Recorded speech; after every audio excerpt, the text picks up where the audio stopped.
Good evening, Final Fantasy Randomizer fans, and welcome to Game 3 of the Winter Tournament Finals here on RPG Limit Break. My name is Jat, and I'm joined in the booth tonight by Ale. How you doing, Ale? I'm doing great, Jed. How you doing tonight, buddy?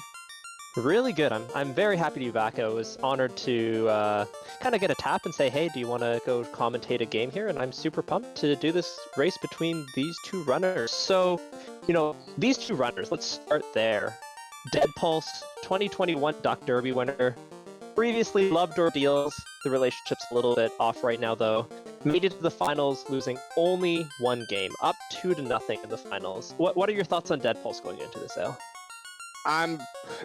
He's a tough opponent no matter who you are, I think no matter the flags, and he's definitely riding a streak. Like, he's gone undefeated since pods.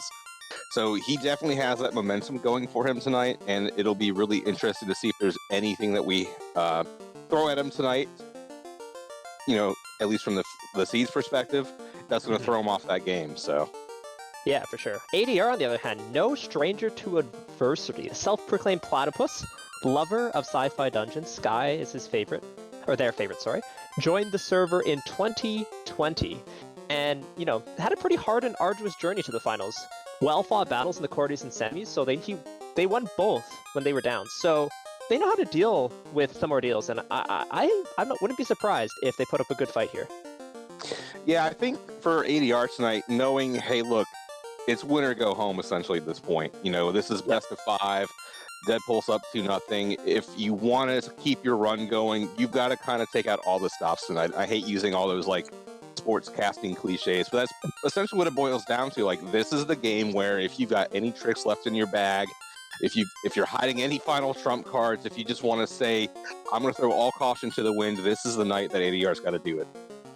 So really quick, Thavian Hawk in the chat giving us the bonuses and malices. We have paired parties. Are this the one that you would have gone given these blurses, Ale, as another quarterfinalist here? Yeah, I think I would. So I really like the Thief, being forced is what it is. Having that extra gold off the start is really nice. It helps your initial shopping trip. Depending on where the wood gear ends up at, having that super evasion tank to start the game can really help a lot of those early fights and early dives. And it looks like we're going, so let's see where they go from here. Yeah, for sure. I think one thing we want to highlight is Warp on the Red Mage is pretty big, because that means that if it's not available normally, they're still going to get it, and that's really, really important. So, okay, speaking of really important, Fast at level 1. So before this race started, we were kind of talking about 2 critical spells that the Red Mage might not have access to, and Fast was one of them. So, Fast at level 1, does that change anything in your seed preparation? I don't know if it necessarily changes anything. Level 1 magic really wasn't anything great to speak of to start, at least. The thing that I might have in my head at this stage is white magic is great. We got exit. Okay, fantastic. But we also have that plus warp from a red mage. If I clear the first dungeon and I see a red mage, depending on how these level 2 and 3 spells pan out, I might swap that white for a red, honestly. Interesting. Yeah, the recruitment flag is very interesting, and we haven't seen it used a ton in the tournament so far, although last night we actually saw that ADR made a last-minute switch, which ultimately didn't make the difference, but was really wise, and I think the commentators loved having all of that stuff. So I think, maybe an early switch for a red mage could be in the cards here. Yeah, the thing I've noticed throughout the run so far as we loot these chests and find a white shirt, so that, at least helped our endgame evasion item surge go down. Looking at Deadpulse's run so far, he's pretty much stuck to the 4-man party in some format across every single race. Like, we've seen a couple runs where we've seen as few as 1 character doing the run, and we've seen as many as 4. We've seen almost every iteration across the board. So it'll be interesting if he sees something necessarily that pops up early that he likes and decides to make a switch out of. Okay, so some early items here. We got the cube. So nothing too major yet. And this is something that I noticed in yesterday's race as well. ADR likes to get the hints, and Deadpulse says forget about it. What do you think about that? I think it's kind of a double-edged sword. I mean, once you get into Topher, there's not really anything you're going to do to adjust. Like, your goal is still going to be to kill the fiends in as few rounds as possible. regardless of what skills and spells they have. So on one hand, it's nice to have the knowledge like, oh, Tiamat's got Cure 4. Okay, great. At least I don't have to worry about it on the other fiends.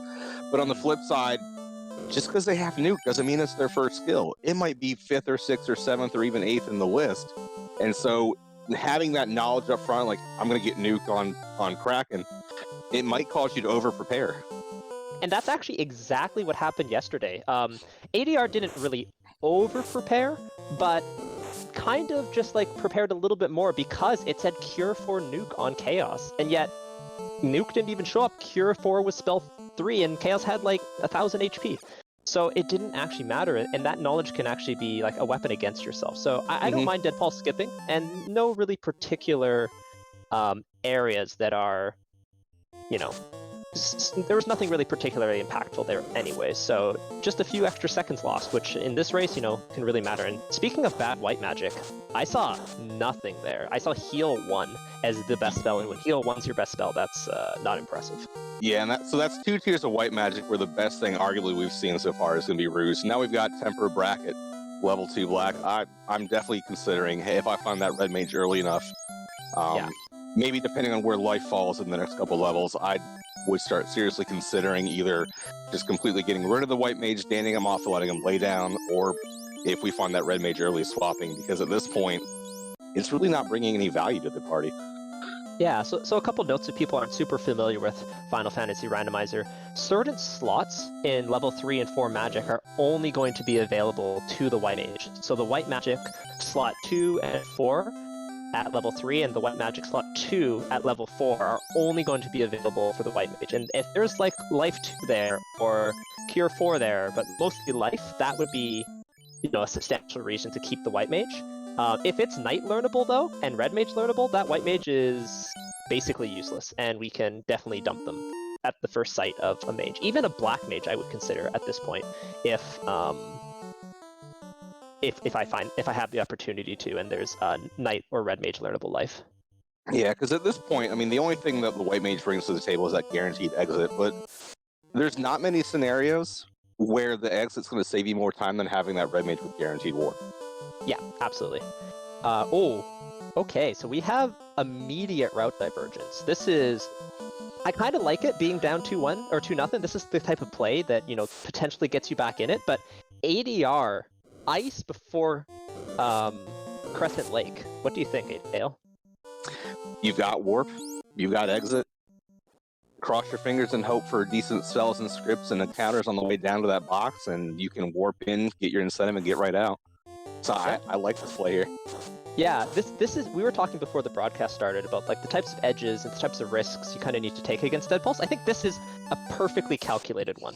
You know what I mean? Like this is risky, but you have the tools, you have the spells, and this is the type of thing that maybe there's a floater here.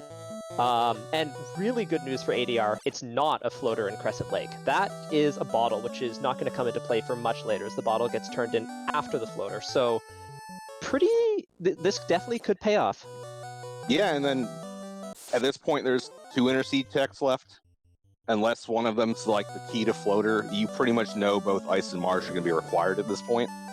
So I really like this play by ADR. I hope it works out. And then circling back too with the level 6 magic, we had Fade and Life both there in Crescent. And now there's a tail in ice. Ooh, this is going to be interesting. So that means you're going to have likely a fetch quest and or the key out of marsh in order to get that ship. Well, it could just be the ship. We do have the canal already.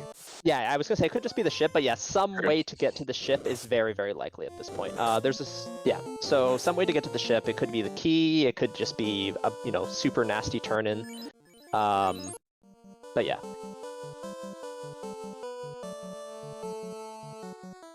So our fantastic tracker today, Danny's keeping track of spells for us. But yeah, so we got some life. Lit 3 Fade at level 6. I think the most substantial spell there is Life. That is, of course, Red Wizard learnable, I believe, because it was in slot 4, yeah. So that is Red Wizard learnable, but, you know, kind of high level. It is actually hard to get enough levels on Red Mages to learn level 6 magic, believe it or not, depending on, you know, how soon you want it. So, yeah, that's some interesting things going on. Yep, exactly. And then we even see when Deadpulse was running through Elf, when we saw Nuke and Lock at level 3 for black magic, we saw Heal 3 was white locked in that second slot, but they did have exit learnable, so that kind of, again, pushes us back towards what value is this white mage bringing to us right now, because you're not going to be relying a lot on level 6 Fade to get through encounters, because you're just not going to get those charges until probably, closer to the midway mark of the run.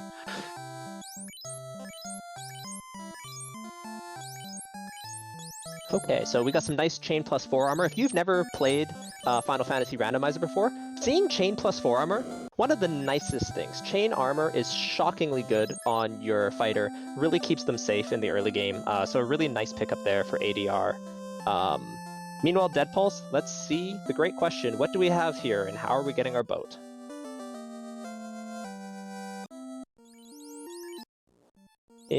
Please hold while we take this encounter. Okay, here we go. Please hold while we take the second encounter. Ooh, not a bad fight. HUD running away. I just don't think we have any way to take this encounter right now. It'd be great for experience, but... Yeah, I guess Mage Stick's not going to cut it, and we don't have enough levels to cast Nuke, so... please get away. There we go. Oh, but the Warp Caster went down. That's huge. Yep, so now we're walking out. We didn't see anything nasty on the way down, so fingers crossed maybe we don't see anything nasty on the way out. It's nice to have this thief here. Good running available, but still very sketchy. So definitely keep your eyes peeled on Deadpulse's screen here. Yesterday, another big event that happened was ADR had a critical wipe in Marsh, and that cost him about 2 minutes, and he lost that race by 1.5 minutes. So Deadpulse getting out here, pretty huge. Let's see how it's going. Almost there. Okay, gets out barely, but still, that's a solid minute and a half. Maybe about a minute. Minute and a half time loss just from walking out as opposed to warping, right? Yeah, I think it's closer to the minute mark. Yeah. Just because, you do have to get, I think you got 3 encounters on the way out. So each one of those is going to take a little bit of time, but it's not a significant time loss. But at the same time, it's the finals. At this point, even as Deadpulse, look, ADR has gotten to this stage. It speaks to the caliber of the runner that he is. Every time that you cede time back to your opponent, it's going to kind of start worming in your head a little bit, like, okay, what if he doesn't see this? What if he doesn't lose his mages on this encounter? And that's kind of be the thing that you have to kind of learn to keep back, essentially, as a runner. Absolutely. Also, some extra time burned here, too, because, Deadpulse has to go to the inn and revive, or the tavern and revive the characters as well. So that's pretty substantial. Well, not pretty substantial, but that's a few extra seconds of time save as well. And keep in mind, if you're just tuning in, ADR has already dove ice. Now, whether or not ADR gets that time back entirely depends on the placement of the other items. Because if Deadpulse never just fades ice for the entire seed, then ADR has lost that time permanently. But if Deadpulse ever goes back and dives ice because, Deadpulse is deciding between ice and waterfall, for example, then all of a sudden ADR and Deadpulse are pretty neck and neck right now. Yeah, and the other thing interesting, too, for ADR, depending on how Titans and Stardust turn out here, which I assume that's where Deadpulse is going to head directly to,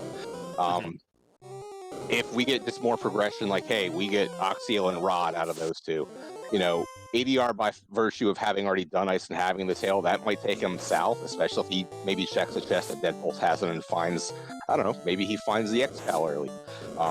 That drive down to Bahamut to do that early promotion might end up paying out if we get something big down there. Yeah, absolutely. Favenhawk also correctly pointing out that even if Deadpulse does do it later, if Deadpulse does it with the floater, that's going to save a little bit of time as well, because the movement time in the rivers are a little bit annoying in the early game. But here we go. Classic trick if you are learning this game. Going this way is slightly faster to double dip on, just because the walking is slightly faster. This path on the left is slightly faster than coming in from the path on the right. Meanwhile, ADR is saying hello to those Whiz Mummies, and Cockatrices in Marsh. Ice armor. Unfortunately, what's the unfortunate aspect of the fighter with that ice armor is that we have no promotion armor on him, so that's slightly tough luck.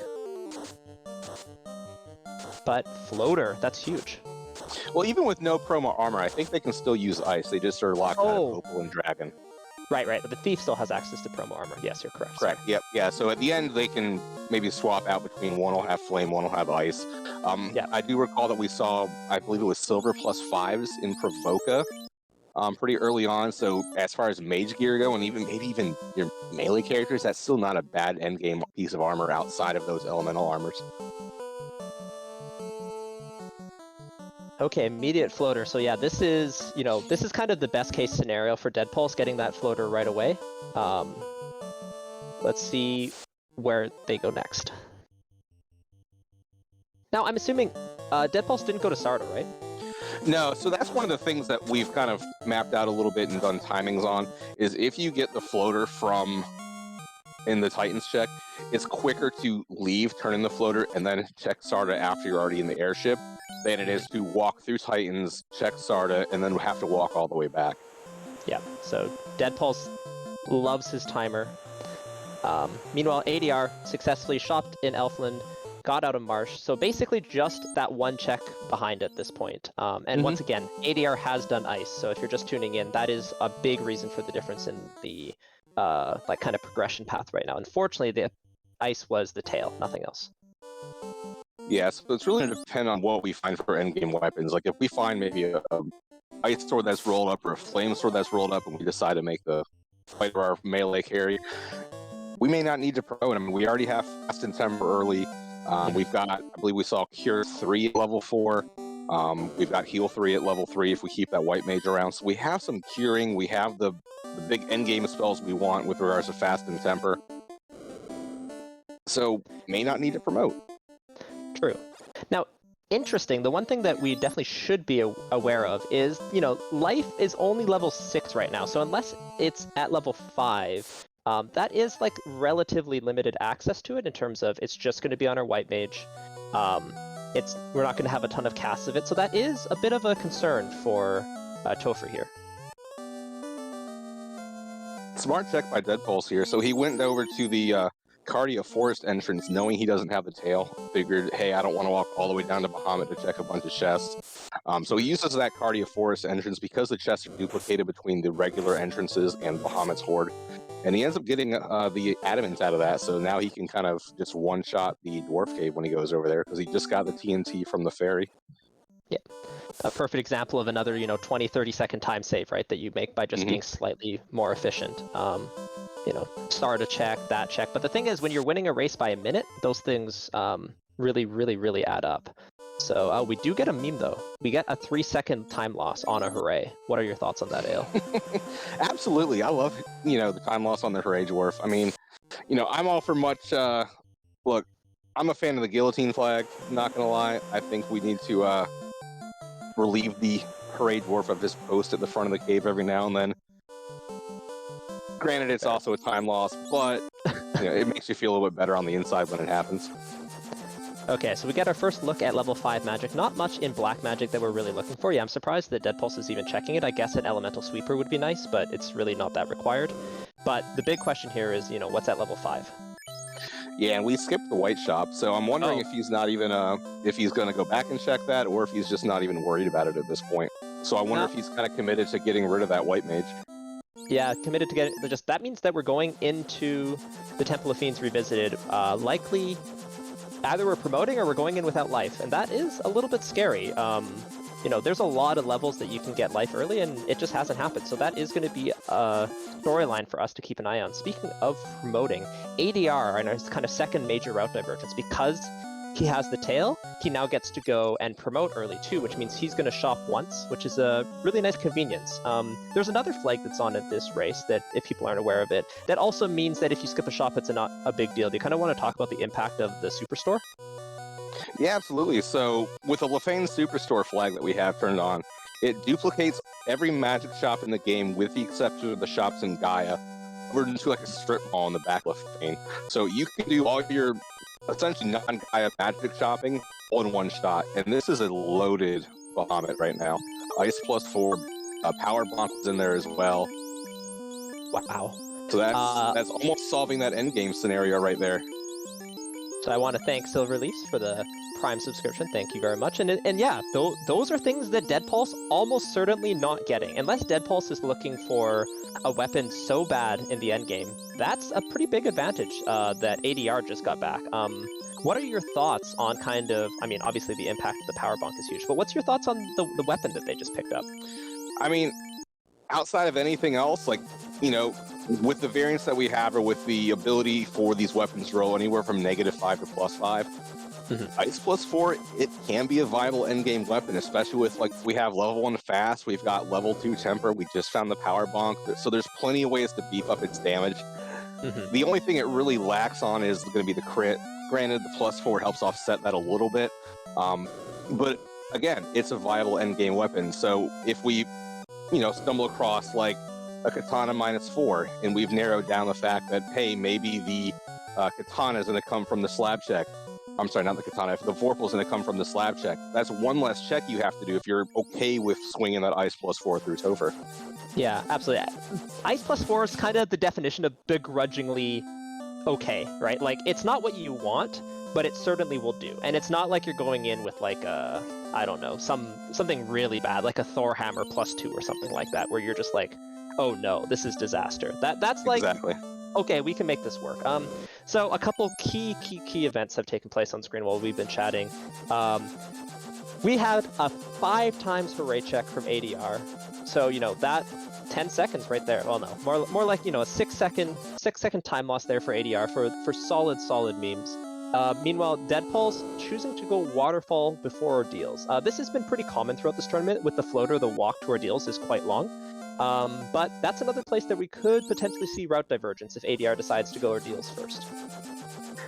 Yeah, and the thing that we also noticed too is Deadpulse, he has been checking the item shops, hasn't seen the vendor item yet.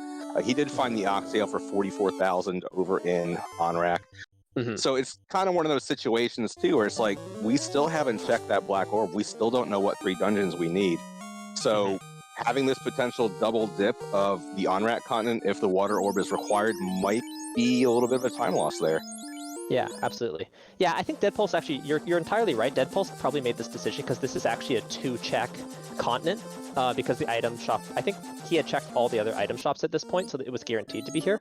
Right. And here we go. ADR, keep your eyes peeled to the right, blink and you'll miss it. Water, earth, and wind, which means this is kind of the worst case scenario for the runners in terms of required items, right? Because like Volcano's the free dungeon. It's got a lot of chests in it as well. So it's one of those things where it's like, you really love when Volcano becomes one of the 3 that you have to do, because it gives you an excuse to check out the math in my head real quick. We've got 4 different better trap chest items in there.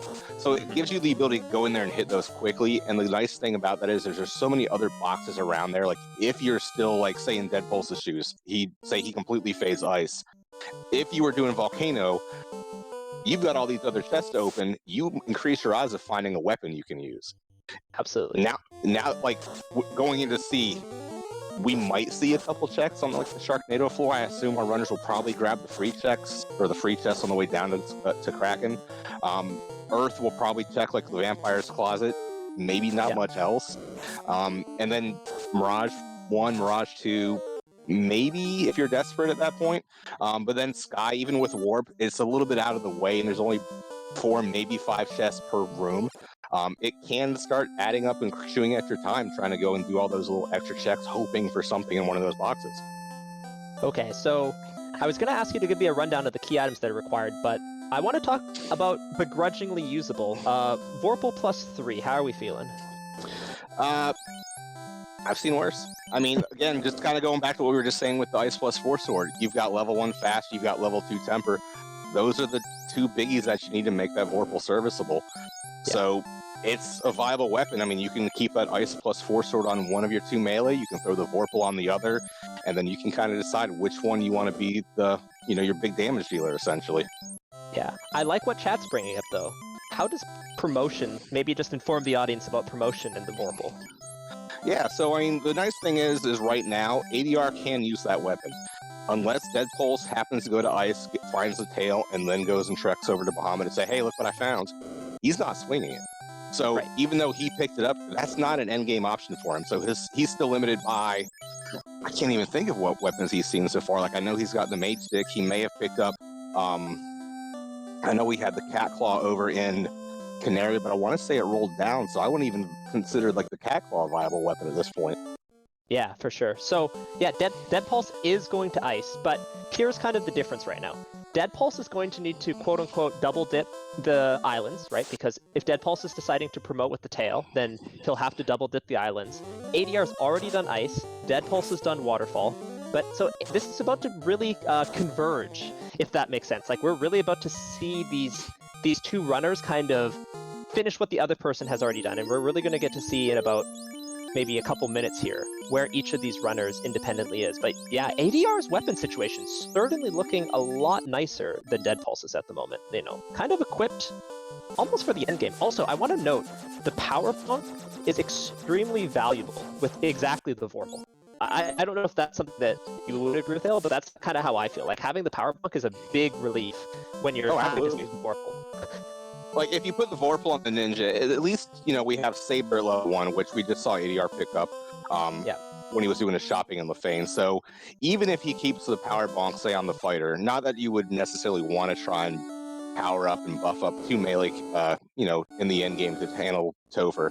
But if worst case scenario happens, like, say something happens to our mages, you still have 2 potentially viable melee to get through things. And that sometimes that's what it takes to get through, you know, those Topher fights.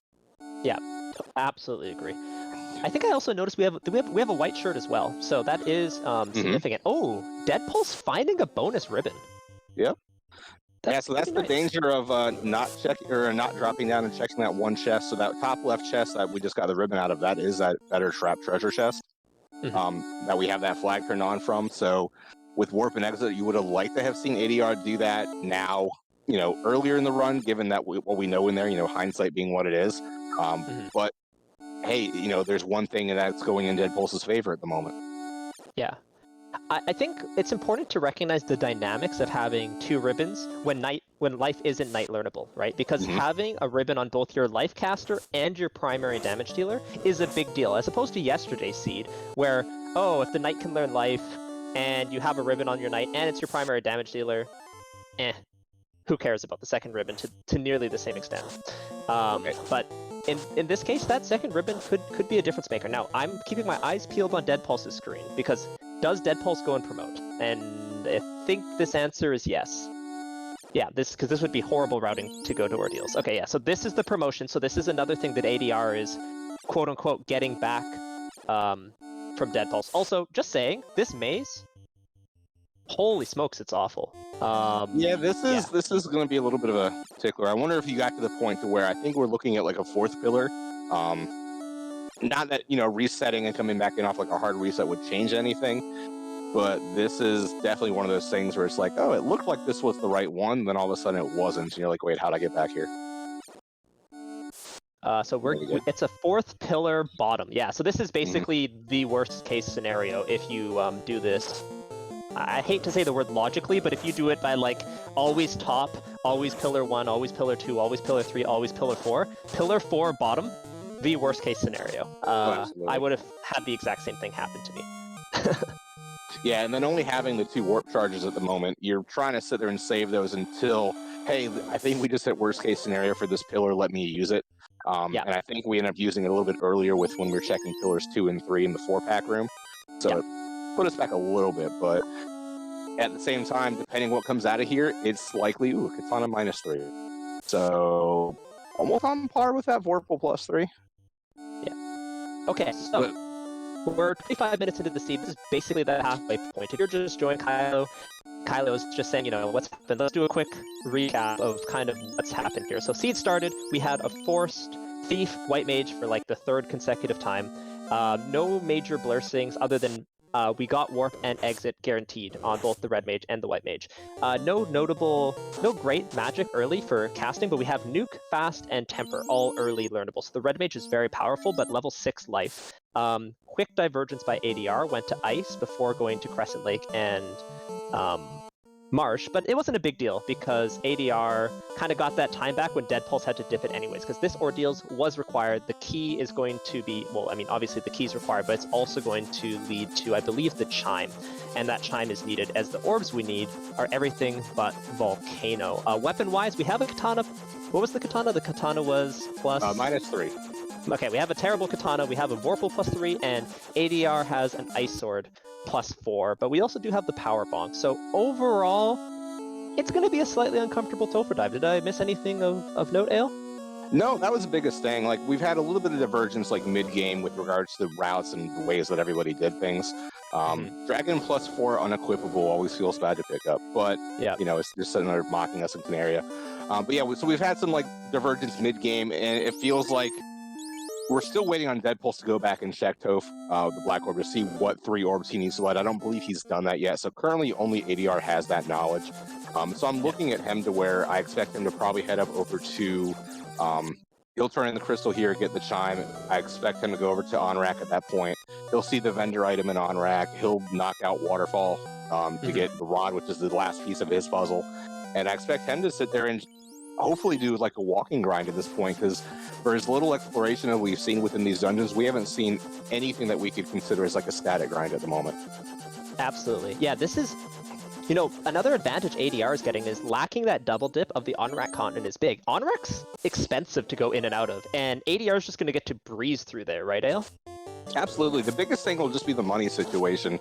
I know he's been picking up a couple chests. I know he's got a little bit of money sitting available to him right now, but that Oxia was like 44 grand.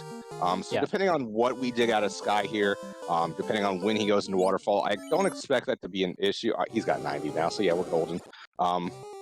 But that was really the biggest thing, is just what direction we hit things in, just making sure we have enough money that first trip to the on-rack continent to buy the Oxio. The Giraffe is asking in chat, how do you guys read the stats and armor so fast? And the answer to that is, yeah, it's practice. And also when you're playing, you get to control when you press A, so you know the speed at which it's going to pop up and all that stuff. You're kind of mentally preparing. But speaking of learning, if you are interested in learning how to read the screen really fast, or figuring out what route is most efficient, or trying to determine who's ahead and who's behind and what route you should run, come check out our Duckling Bootcamp starting March 26th, so just a few weeks from now. Its goal is to teach you everything you need to know in order to start playing FFR. If you loved it as a child, you love it right now, you've never played, you've played 1,000 Seeds, go check it out. Deadpulse, ADR, myself, Ale, I think you were part of the first Duck class, is that correct? Or was that... Yeah, way back in the first inception, when we had Moist Mogwai running the show for the Ducklings, we had our version of like the Momo Power as a knockup of a particular magazine that we all kind of grew up with. So we kind of got the whole full-fledged, hey, here's how you do things breakdown, and that tradition's continued. You know, we had Gregory Puff pick it up for a while. We currently have Saracen and Luffy heading it up, and it's really a fantastic program to help bring people new into the randomizer. Kind of gets excitement going, but also, like you said, it helps teach everybody, here's what you need to know to be successful at running this game. Yeah.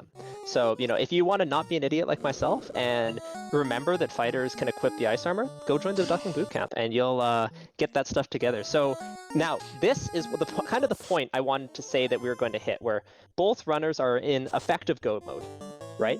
Both runners know what they need to do. ADR has a lead into Sky. Deadpulse has done Waterfall. We're 30 minutes in. Who do you think's ahead, Ale?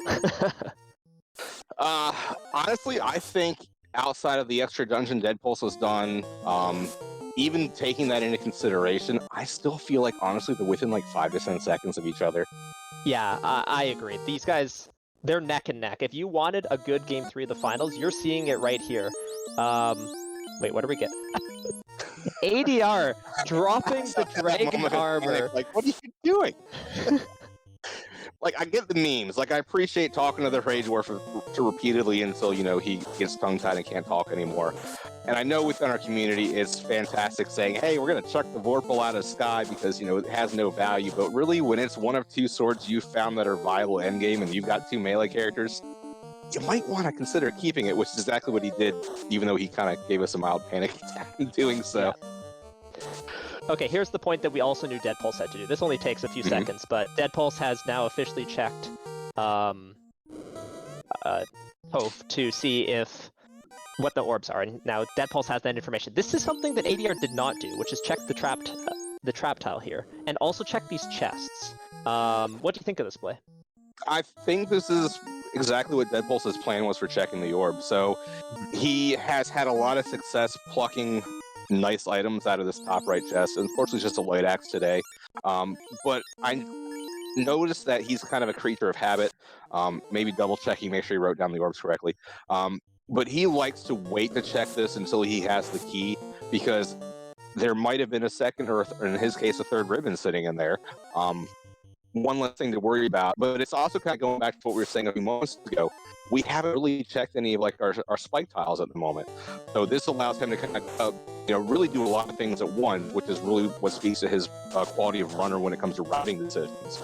He's going in, he's checking the orb to know what orbs he needs to light. He's kind of checking that spike tile information to find out, hey, can I pick up some quick levels here or not?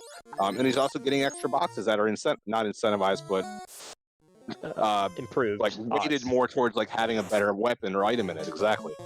Yeah, so we're seeing two diverse playstyles here. We're seeing Deadpulse looking for static grinds, while ADR just said, I'm going to go to Sky and just, take every fight on the way up. Yeah, and I think he's currently sitting at around level 17 or 18, pulling for this Tiamat. And Deadpulse's going to luck out and find out that Life 2 is hiding over here in Melman, which he skipped until just now. I don't think he's heading back to Lefane because he had already done the slab turn-in prior to promoting. I'll be curious to see if he heads back over to Crescent to pick up that Life for level 6 for that Red Wizard, though. Yeah, because that Life... So why can't he just pick up the White Magic here in Melmandale? So, obviously the magic is going to be... You only are able to pick up a certain level of magic at each of the towns. As far as that Life 2 goes, though, for example, it's in a slot that is only restricted to White Mages and White Wizards. So Red Mage / Red Wizard will never be able to learn that 4th slot, which is where Life 2 ended up at. Exactly. So, no chance, not now, not ever. There we go. And yeah, people in chat mentioning Sky 2, my favorite. Yeah, Sky 2 is a very nice place to get some levels at. Just the way the encounters are there, they tend to be high EXP, low health. It's dangerous in vanilla, but, because we have shuffled skills and spells, it makes it a much nicer place to be. So here we go, ADR, going to be going and doing, his on-rack continent checks now, which makes a lot of sense. And also, he stopped at that vendor shop because if it was there and not in on-rack itself, that's definitely the right plan. I like doing that with the floater. Well, it's kind of either way is okay, but doing with the floater is totally reasonable as opposed to just walking up there and resetting. It saves you a menu, and if there's not a long run, then it's probably better. Yeah, and the other thing of it too is coming over from, I like ADR's routing there because he chose to do Sky first. So as he leaves Sky, he just goes due east, and he basically puts him right there at the caravan spot. So he can land on it, he can check it while he's there, and then he can route down to the normal landing spot to go and hit up the on-rack area. Absolutely, yeah, totally agree. That's a detail I didn't notice, but that's why you were in the quarterfinals. These little optimizations. We like to joke that Final Fantasy Randomizer is a game for people who love spreadsheets, but it's also a game for people who love maps, and every step counts, every routing optimization is important, especially when you're in the finals of the Winter Tournament. So really nice play by ADR. ADR been an amazing person behind the scenes working on our tracker, doing tons of things for the Final Fantasy Randomizer community, but hadn't really had a breakout tournament. Well, this is certainly a breakout tournament for ADR, and he's showing why he made it to the finals, beating, Dang, beating multiple quarterfinalists, beating past tournament winners to get to here. Even though they were tough, ADR has been in stressful situations before, and to be honest, Deadpulse hasn't really been. So ADR in a good spot. If I'm in Deadpulse's shoes, I'm quaking. I had to double dip on rack. I've checked every dungeon. I went to Ice and got the tail before I checked Ordeals for the key. I have checked a bunch of spike tiles and none of them have been any good. Like, this is the worst case scenario for Deadpulse. Oh, absolutely. So I think ADR, both mentally and in terms of clearing, I think ADR is actually a little bit in the lead here. Yeah, I think he pulled ahead a little bit, especially from the levels that he picked up going through Sky. I'm a little bit torn on this little slime pack that we're doing in Waterfall. I get that we know where all the items are at this point. We're what we're in no mode. I think his whole play here is, we're skipping Volcano. There's several tiles that we can easily check in Volcano.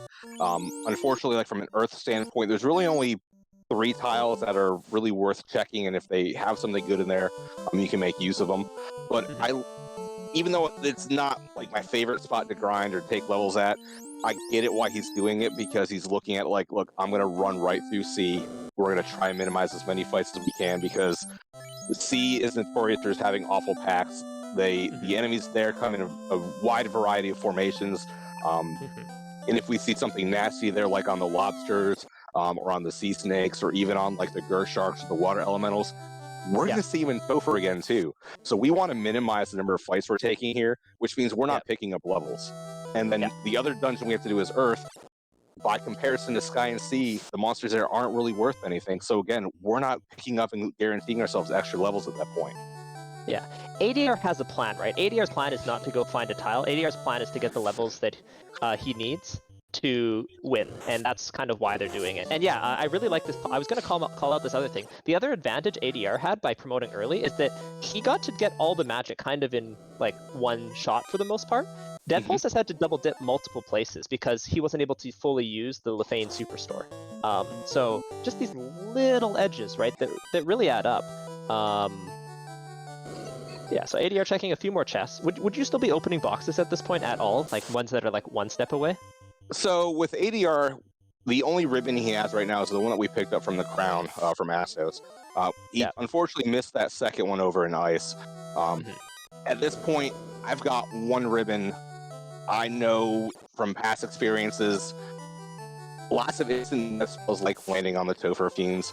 Yep. I'd be kind of concerned because my life spell is level 5, level 6. If I'm going at like level 22, 23, if I see a bunch of nasty from the early Fiends, I may not have enough charges to bring everybody back for the later Fiend fights and for Chaos.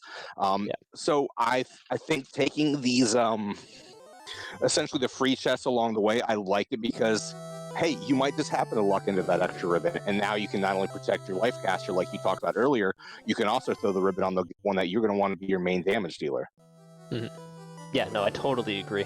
Speaking of a few step optimizations, so something really small that I'll point out to people who are trying to learn the game is anytime you're walking inside a room, inside a floor, if you walk along the bottom, they don't count as steps. So you can save a decent number of steps throughout, and sometimes it's that one encounter that really saves you. So, hey, we have parity for the first time in a while. We have Deadpulse in C, we have ADR on Kraken. Yeah, I'm expecting pretty similar checking here from Deadpulse. I also expect Deadpulse to check the better trap chest based on like his past routing. What do you think about that? What's your bet, Ale? Will he check the one behind the spike tile? So he's got the Vorpal +3, he has the Ice +4, he's got 2 ribbons. He essentially has his endgame armor set because we're not going to be able to equip that dragon and the opal that we found. The only thing we're missing at the moment for Deadpulse is really levels. So I think we'll be seeing him check those chests, not necessarily for the gear, but in the chance that he finds something spicy as far as like an encounter on a spike tile goes. Like maybe he finds an eye down here, maybe he finds another good encounter that he can, I don't want to say risk it, because C is not really the smartest place to do a grind, speaking from experience. But at this point, looking at parity, he's currently 5 levels behind where ADR's at. Yeah. I love that answer. It's not checking for the same reason, but you might do the action anyways. And something that I like to talk about a lot in Final Fantasy Randomizer is doing things with a plan. Okay, Deadpulse has a different plan, but the plan is, what am I checking this chest for? What am I checking these tiles for? And maybe the plan was to get levels, maybe the plan isn't. Now, 3 levels up, but I want to point out there's a huge difference between having done Earth and having done Sky in terms of levels, right? Sky is like a guaranteed 3-4 levels if you just like nuke everything that you pass.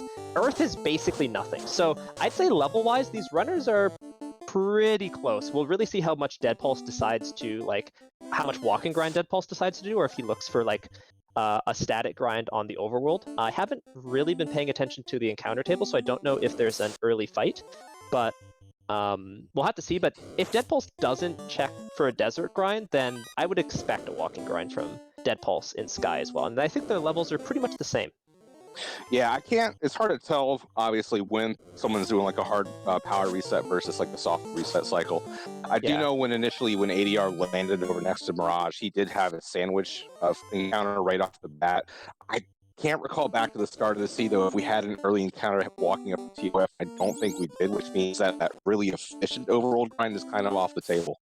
Yeah, I have the same feeling. I usually pay attention on that. Another fun fact, if you ever look at the encounter map near the starting area, it's really strange where the encounter tiles are. You can take some funny routes to avoid encounters or take encounters if you want. I would recommend anyone who's looking to check it out just to like see what tiles count and which ones don't. So my favorite are there's like a random line of tiles that just aren't included. Like it's all the forests don't have them. Okay, that makes sense. But then also like this random line, you know, we often say that, you know, no one quite understands exactly why Final Fantasy was coded the way it was, but we sure are glad about it. Exactly. Okay, we have Lich, Deadpulse in Guy, and at this point I would say that the lead is pretty clear, right, Ale? Like, ADR is going to be going into Temple of Fiends Revisited probably a solid few minutes ahead of Deadpulse at this point.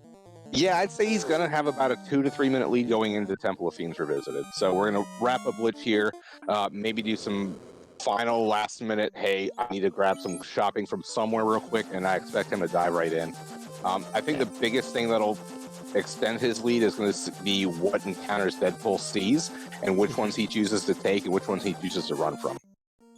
This is one of the first times in this entire tournament that someone has entered the Temple of Fiends Revisited before Deadpulse. It hasn't been a while since it happened, absolutely. So that is very notable.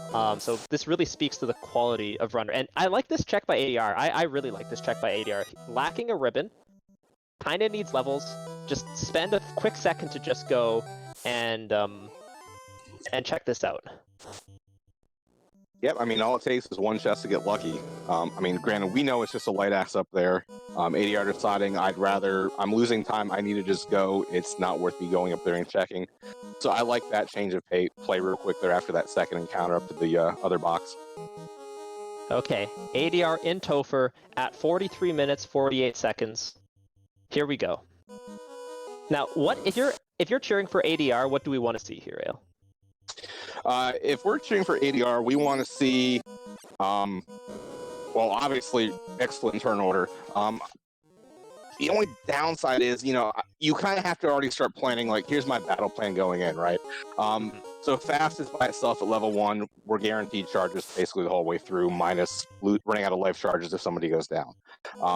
Temper at level 2 with our bonk. We know we're good for melee.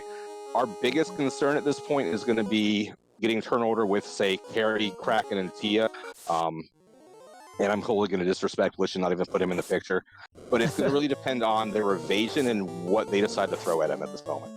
Yeah, I completely agree. I think, you know, the classic mage getting punched by Kraken feels pretty death here. Like, we're not super high level. I think our party up. And just like, yeah, early dangerous spells. I was just taking a quick look at HP totals. Any fiend with an early nuke is going to be very scary. I don't know the percentage. I saw a classic gamer here is in chat. Maybe he'll be able to do some magic for us, but I don't know what the percentage of nuke rolling below 316 is, but I feel like it's pretty close to a coin flip, right? I would not feel great about that.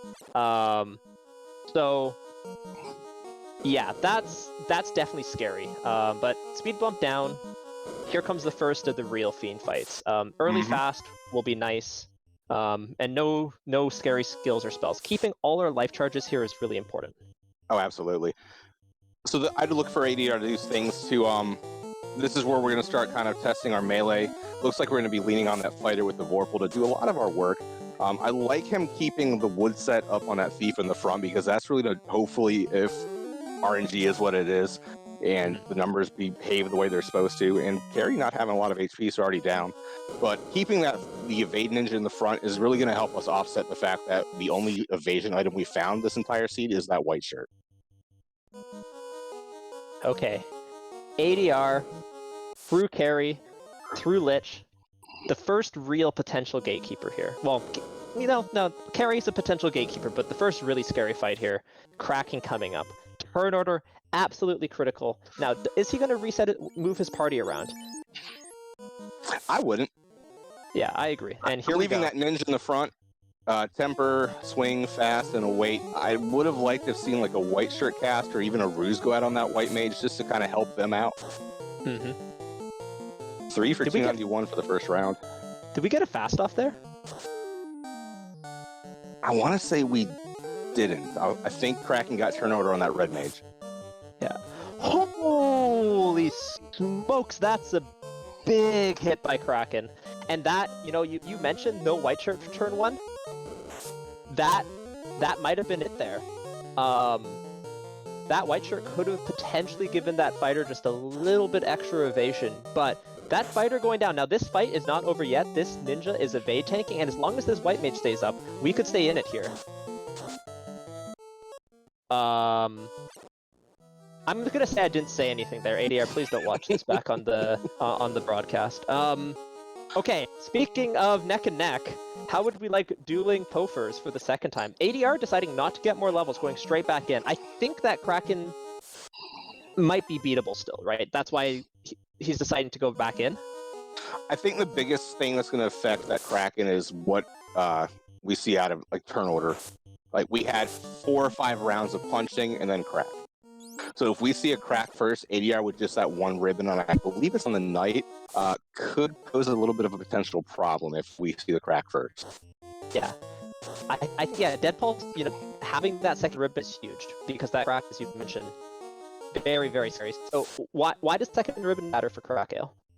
So, crack, as we all have come to enjoy, is kind of a vengeful thing, especially when a fiend casts it, because even with the ribbon, it feels like it hits more than that 3 out of 256 that it's supposed to. But crack is going to be prevented in most of the scenarios by having that ribbon equipped. Right. So even though we had wall at level 4, we don't want to necessarily, against a fiend like Kraken or even Tia, have to use a turn casting wall to protect somebody, because A, we're hoping the wall goes off first, but B, now we're also kind of putting it up in the hands of turn order as far as when things happen. But there's a lot of other useful skills that White Wizard can be casting. Bruising themselves, throwing up the white shirt. So by having that second ribbon, you're at least protected in 253 out of the 256 probabilities that the game has of not having your melee go down to crack. Absolutely. Yeah, no, that's a great explanation. Or in ADR's case, ADR had their melee protected from crack, but not their lifecaster, which was equally dangerous. So, there's a lot of arguments on whether or not you put the ribbon on your lifecaster or your melee. If you have the power bonk, then the melee can make a little bit more sense, but yeah. Yeah, now we're seeing Zap out of carry too, and that's a little bit scary for ADR. Like, we know she doesn't have a lot of HP, but if we get turn order, we might be back in the same boat with maybe like a solo knight after the carry 2 for ADR. Now, speaking of limited life charges, though, 2 characters going down on carry 2 is a pretty big deal, right? Yeah, so even after we bring up the Thief and the Red Mage, we still have, I think it was 2 life 2 charges left on Deadpulse's White Mage and 3 life 1 charges left. Okay. But we also know crack is coming up again, so depending on when we see that, if we see that, we may have another 2 charges going down at that point in time. So we are once again 1 floor apart here. ADR about to take on carry for the second time. Hopefully, for ADR's sake, he kind of sees the same carry he did last time. Here we go, Deadpulse on Kraken. Rusing the White Mage, very interesting. And just obliterating that knight. So now we're in danger strats. Now we're going to swap to Nuke, and I would think Fade if Deadpulse picks it up after this next round of rusing. So that knight getting 1 turn by Kraken is terrifying, but this is where the ruse strats for the White Mage really starts to pay off. Kraken very punch heavy. Any spell turn is a free turn, and that evasion tanking on the ninja also really paying off. And Kraken really nice definitely rolled up tonight, goodness. Yeah.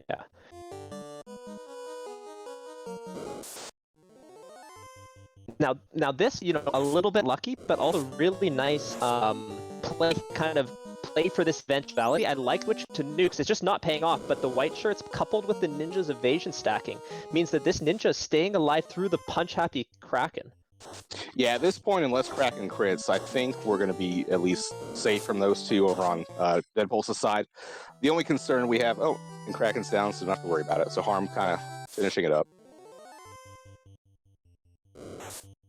So there's our last charges of life 2, but we have lots of heal pots and, as you mentioned, a few more life charges. ADR deciding to go back out and grind a little bit more. Lacking that ribbon, really, really making a huge difference here. Yeah, and with Tia 2 starting off with spells, like outside of the crack and the zap and the punches, we haven't seen anything nasty. So it's curious to see if this is kind of where we start getting the spell happy fiends. And if we do, that second ribbon is going to pay dividends and it gives Deadpulse the opportunity to kind of buff up and start swinging. Let's see this hit. Oh, that's a hit. Okay. We're doing 800 damage plus on this Tiamat. This Tiamat is not long for the world. We're at 80 to 180 health, so Tia's not going to have over 2,000 HP here. And down goes Tiamat. Deadpulse onto Chaos. Game 3, up to nothing. Deadpulse about to take on Chaos for all the marbles. After ADR beat him to Topher by about 2 minutes. That one check in ice making a huge difference in this game, eh? Absolutely. That, and this is kind of what we say, with Topher being the great equalizer. Like, sure, ADR was in by almost 2 minutes ahead, but since getting in there, he's kind of gotten the short end of the stick between Carry 2 and then obviously on this first dive on Kraken 2. Ruse, I believe, is a level 1 skill in vanilla. Ruse is fantastic on the Knight in this Chaos fight. Having that ability to cast 2 stacks of evasion on turn 1 is absolutely massive. Blizzard coming out. These skills, not really that scary though. As long as this Knight gets evasion enough and big enough, fast enough, it's going to take this Chaos down. Chaos 2,000 HP, maxing out at 3,600. Likely going to be roughly 5-shot at worst. Yeah, depending on how he rolls, I could see anywhere from 3 to 5 rounds of big swings. There's a 6-hit 840, and we still have other tempers going in, and Bane coming out, only hitting the ninja, so we're still in good territory for Deadpulse. Other swings. Now we see the variance on the Vorpal, so we go from, the 800 down to the 200. But Nuclear is a little bit spooky, depending on if Chaos decides to swap over to just only throwing out skills at this point. And that looks like he's going to. Yeah, chat correctly pointing out AR also got the double nuke, nuke wolves, which is absolutely disgusting. But it looks like we just got terminated over on Deadpulse with a 443 shot from the Vorpal. So GG to Deadpulse, our Winter Tournament 23 winner. Congratulations. ADR going to check. Oh man. ADR has won the meme games fully though, and yeah, ADR in the box you found Deadpulse. Oh yeah, he kind of had that prepared in front. He's like, look, it's game 2.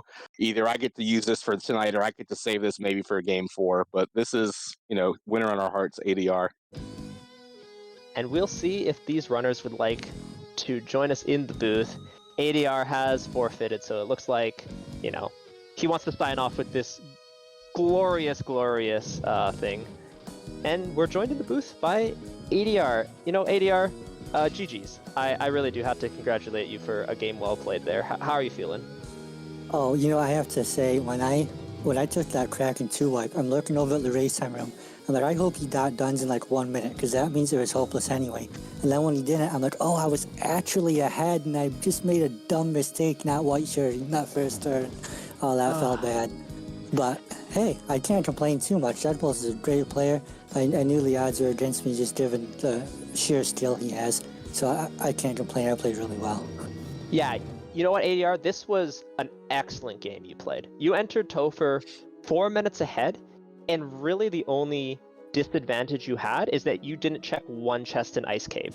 Everything else was basically even. Levels, gear, all that stuff. So you were 1 ribbon behind and entering Topher 4 minutes ahead of Deadpulse. So I have to really hand it to you. You played one heck of a game tonight, and you should be very proud of that performance. And honestly, Absolutely. The white shirt difference, although I did mention it on stream, that Kraken hits so hard, that extra stack of evasion might not have even made the difference. So maybe it does, maybe it doesn't. That's the coin flips that you play with FFR, but yeah.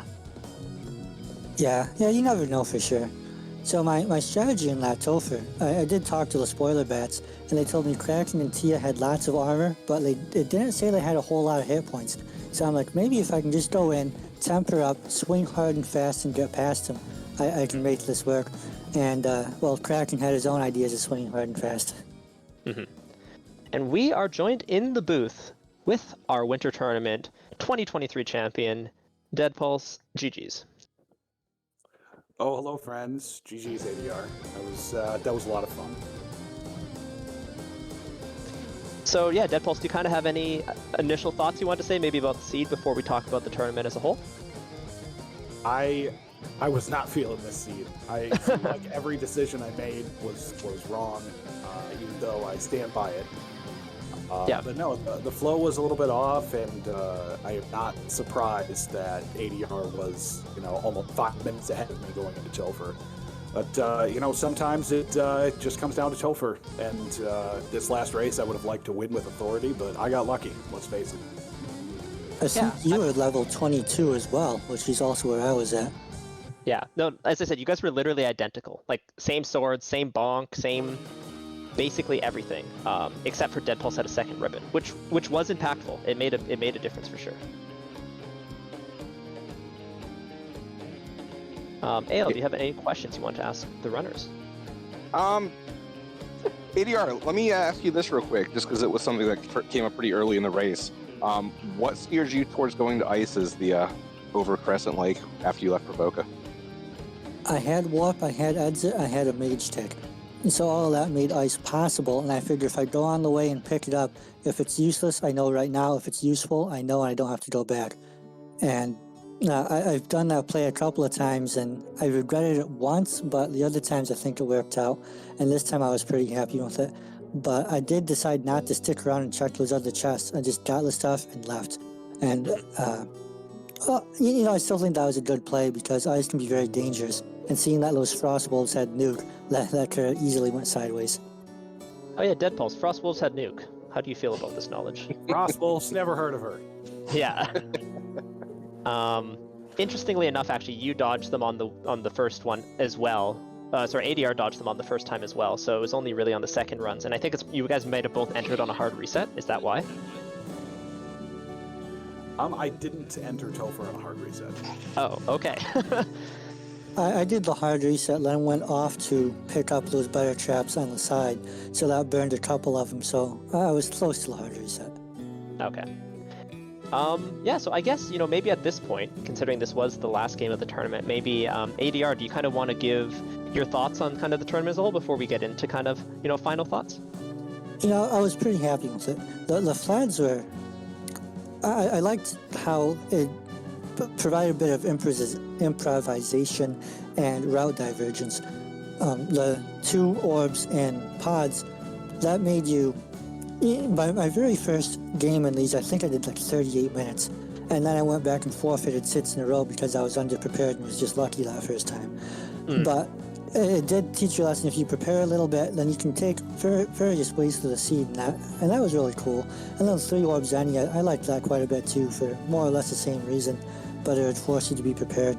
And then these brackets, they were more or less full clear, just with 1 dungeon you didn't do. And I still can't complain too much, but so I think the flags are a big success this year. Nice. And Deadpulse, any kind of thoughts on the tournament overall? Well, besides, I'm happy to be up here and win one of these. I'm christening, taking my victory lap. Grabbed my wild cherry Pepsi, by the by. Enjoying that, well deserved. Gonna christen this the year after midnight, and if that doesn't stick, we're just gonna call it the day after midnight. I'll have another wild cherry Pepsi tomorrow. Excellent, excellent.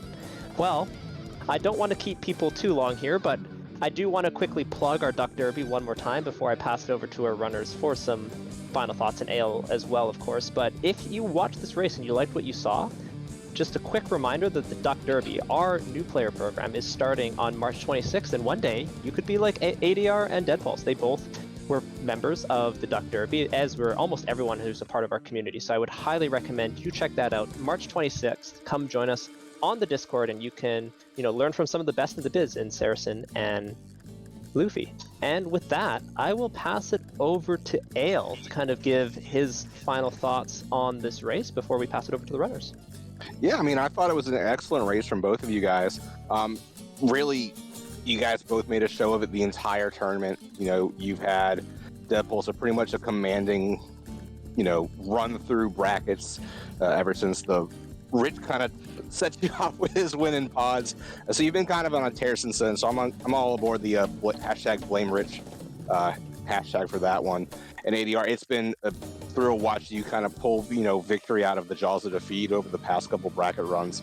And I really think you've kind of come into your own as a runner over this past couple of weeks and even months with all the practices and everything. So kudos to really both of you guys for a great series, a great race tonight, and even really helping, with you guys putting on the shows that you did, helping make our winter tournament a success.